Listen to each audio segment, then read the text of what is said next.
TB उन्मूलन अभियान में मध्य प्रदेश देश में नंबर 1 पर है। प्रदेश के चिकित्सा शिक्षा मंत्री विश्वास सारंग ने कहा कि वैसे तो हर तरह की बीमारी के इलाज में प्रदेश में स्वास्थ्य सेवा बेहतर हुई है।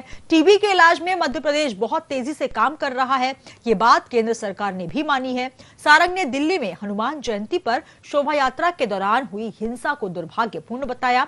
वहीं पिछड़ा वर्ग को लेकर कांग्रेस के सम्मेलन पर प्रतिक्रिया देते हुए सारंग ने कमलनाथ पर भी निशाना साधा। सारंग ने कहा कि 10 जनपद में अपनी उपस्थिति दर्ज कराने के लिए कमलनाथ कुछ भी कर सकते हैं। कमलनाथ ने सरकार में रहते हुए ओबीसी आरक्षण में तगड़ी लड़ाई लड़ने का काम किया है।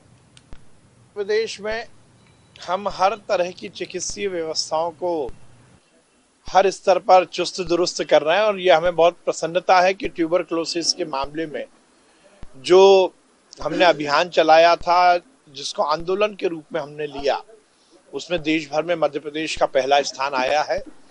टीबी एक ऐसी बीमारी है जो बहुत लंबे समय तक व्यक्ति को परेशान करती है और उसके लिए समुचित रूप से और सही समय पर यदि इलाज शुरू हो जाए तो वो क्यूरेबल है। और इसलिए बहुत ज़रूरी है कि जन जागरण हो, लोगों को इसका पता लगे, पता लगते ही इसके लक्षण से वो अपना इलाज ले सके। उस मामले में मध्य प्रदेश ने, हमारी सरकार ने अच्छा काम किया, केंद्र ने भी माना है और देश में हम अव्वल आए हैं। ये हम सबके लिए प्रसन्नता है। और केवल ट्यूबरक्लोसिस ही नहीं, टीबी ही नहीं, हम हर तरह की बीमारी के इलाज के लिए कटिबद्ध हैं और हम हर स्तर पर हमारी चिकित्सीय व्यवस्थाओं को और चुस्त दुरुस्त कर रहे हैं। अब देखिए, ये तो 10 जनपद में हमारी इज्जत बनी रहे, हमारी कुर्सी बची रहे, इसलिए कुछ ना कुछ करते रहो। तो यह है कमलनाथ जी का ध्येय। चाहे वो पिछड़ा वर्ग की मीटिंग बुलाएं या पिछड़ा वर्ग का सम्मेलन बुलाएं, पिछड़ा वर्ग में तो ये स्थापित हो चुका है कि सबसे बड़े विरोधी यदि कोई रहे तो वो कांग्रेस के नेता रहे। पिछड़ा वर्ग के, पिछड़े वर्ग को 27% आरक्षण देने में जो टंगड़ी अड़ाने का काम किया वो कमलनाथ जी ने किया। कमलनाथ जी की सरकार ने पंचायत चुनाव में उन्हें आरक्षण नहीं दिया। कमलनाथ जी की सरकार ने समाज के हर वर्ग के साथ कुठाराघात किया। अब वो सम्मेलन कर लेंगे, इससे कोई फर्क नहीं पड़ेगा।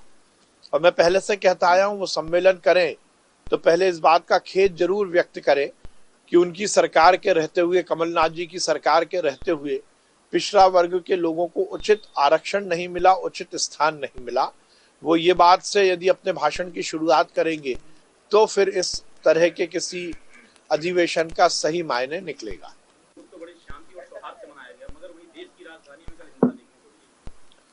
देखिए, जो दिल्ली में हुआ वो बहुत दुर्भाग्यपूर्ण है और मैं फिर कहूंगा कि यदि ऐसे लोग जो अपनी तुष्टीकरण की राजनीति के कारण समुदाय विशेष को बरगलाने की कोशिश करते हैं तो उसका रिएक्शन ये होता है।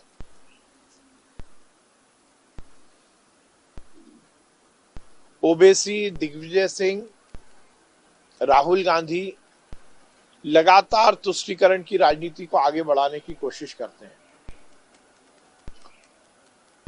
सही मायने में जो दिल्ली में हुआ वो बहुत दुर्भाग्यपूर्ण है। जो खरगोन में हुआ वो भी दुर्भाग्यपूर्ण है। खरगोन में भी एक्शन था, रिएक्शन नहीं था। जब एक्शन ही होने लगेगा इस तरह का तो फिर हालात बद से बदतर होंगे। प्रसन्नता की बात है कि मध्य प्रदेश सरकार की सख्ती के कारण, हमारी सरकार और पुलिस के इकबाल के कारण, पूरी चुस्त दुरुस्त प्रशासन के कारण मध्य प्रदेश में हम हर दंगाई, हर माफिया, हर गुंडे के खिलाफ कार्रवाई भी कर रहे हैं और हम कटिबद्ध हैं कि मध्य प्रदेश की कानून व्यवस्था चुस्त दुरुस्त रहे। मुझे लगता है कि जब इस तरह का एक्शन होता है तो उसके पीछे दिग्विजय सिंह जैसे लोगों के ट्वीट ही काम करते हैं। चाहे दिग्विजय सिंह हो, चाहे राहुल गांधी हो, चाहे सोनिया गांधी हो, मणिशंकर अय्यर हो, कांग्रेस के बाकी नेता, उन्होंने 70-75 साल इस देश में धर्म को धर्म से लड़ाने की, जाति को जाति से लड़ाने की राजनीति की, और उसी का परिणाम निकला कि ये विभेद बढ़ता जा रहा है। मुझे लगता है कि ऐसे लोग जो अपनी राजनीति को उल्लू सीधा करने के लिए तुष्टीकरण की राजनीति करते हैं, उन्हें रुकना चाहिए और किसी भी वर्ग के हितों पर कुठाराघात कर दूसरे वर्ग को हम खुश कर लें, ये मानसिकता से दूर हटना चाहिए।